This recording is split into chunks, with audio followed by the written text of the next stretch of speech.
Madami nagsasabi that 2025 was a challenging year for the Philippines.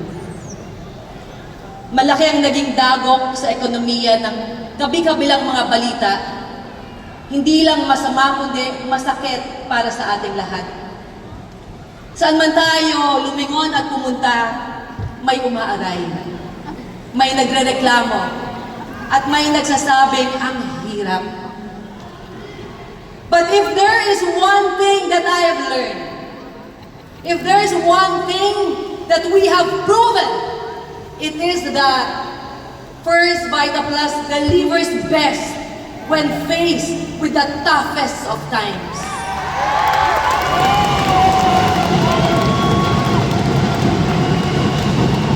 First Vita Plus shines brightest during crisis situations.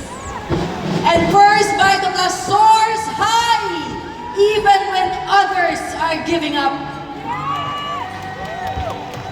Alam naman ninyo na hindi uso dito ang pwede na. Hindi pwede dito ang mga salitang ayoko na. Dahil sa First Vita Plus, palaging may solusyon.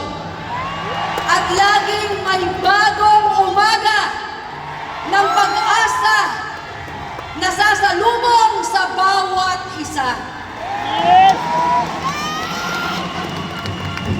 You know, great morning is how we chose to begin each day.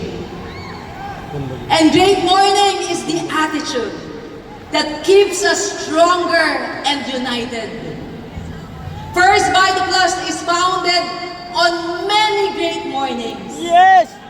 And it is great leaders and dealers like you who power us forward, step by step, one movement after another, patungo sa pagyaman, patungo sa tagumpay, at patungo sa katuparan ng bawat pangarap ng bawat isa.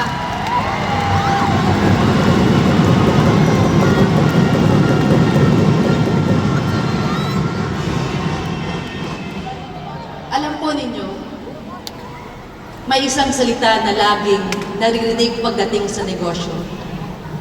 Ito po ay ang salitang resibo. At ngayon, higit pa man, lagi itong binabanggit, lalo na ng mga kabataan. Pag sinabi mong magaling ka, ang tanong nila, nasaan ang resibo? Pag sinabi mong tagumpay ka, ang balik na sagot, talaga lang, nasaan ang resibo? Resibo ang hanap ng marami. Dahil sa totoo lang, madaling magsalita. Madaling magyabang. Madaling magkwento.